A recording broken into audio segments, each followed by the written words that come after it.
Hi welcome to our YouTube channel Anu Thiru vlogs. ఈరోజు మనం fried rice ఎలా చేయాలో చూద్దాం. ఫ్రైడ్ రైస్ చేయడానికి కావాల్సిన పదార్థాలు: రైస్ 1.5 కప్, జీలకర్ర, ఉప్పు, కారం, వాము, కరివేపాకు, అల్లం పేస్ట్, ఫ్రెష్ది, కొంచెం పసుపు. ఇప్పుడు స్టవ్ మీద పెనం పెట్టేసుకొని 2 స్పూన్స్ ఆయిల్ వేసుకోవాలి.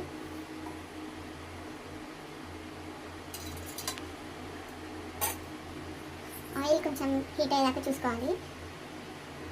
ఆయిల్ కొంచెం హీట్ అయిన తర్వాత జీలకర్ర వేసుకోవాలి. తర్వాత కొంచెం వాము, కొంచెం అది వేగిన తర్వాత అల్లం పేస్ట్ వేసుకోవాలి. అల్లం పేస్ట్ అనేది అప్పటికప్పుడు దంచుకుంటే టేస్ట్ అనేది బాగుంటుంది.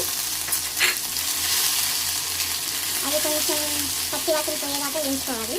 ఇది కొంచెం ఇలా రెడ్గా వచ్చిన తర్వాత చిక్కడంత పసుపు, తగినంత ఉప్పు వేసుకోవాలి. ఉప్పు అనేది మనం అన్నంకి సరిపడంత వేసుకుంటే సరిపోతుంది. అండ్ తర్వాత కొంచెం కారం వేసుకోవాలి. కారం కూడా తగినంత వేసుకోవాలి. ఇదంతా మనం ప్రాసెస్ కొంచెం స్టవ్ సిమ్లో పెట్టుకొని చేసుకోవాలి, లేదంటే మొత్తం మాడిపోతూ ఉంటుంది. కొంచెం కరివేపాకు వేసుకున్న తర్వాత కొంచెం కలుపుకోవాలి. మొత్తం ఇంకా మిక్స్ చేసుకున్న తర్వాత మనం లాస్ట్కి రైస్ వేసుకోవాలి.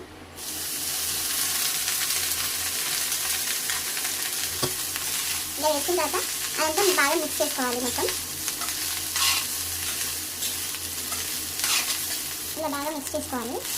ఇప్పుడు మనం హైలో పెట్టి మిక్స్ చేసుకోవాలి. హైలో పెట్టి మిక్స్ చేసుకోవడం వల్ల అన్నంలో డ్రైనెస్ అంతా పోతుంది, మనకి మంచిగా ఫ్రై అయిపోతుంది. లాస్ట్లో కొంచెం ధనియాల పొడి వేసుకొని స్టవ్ ఆఫ్ చేసుకుంటే మనకి ఎప్పుడైనా కర్రీలైనా పుట్టినానికి చాలా ఈజీ ప్రాసెస్ అయిపోతుంది. Fried rice without egg. So అంతే, వేడి వేడి ఫ్రైడ్ రైస్ రెడీ అయిపోతుంది. టేస్ట్ చేసి ఎలా ఉందో మీతో షేర్ చేసుకుంటాను.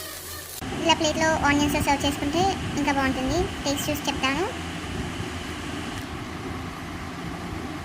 చాలా బాగా వచ్చింది. మీరు కూడా ట్రై చేసి ఎలా ఉందో కమెంట్ సెక్షన్లో కమెంట్ చేయండి.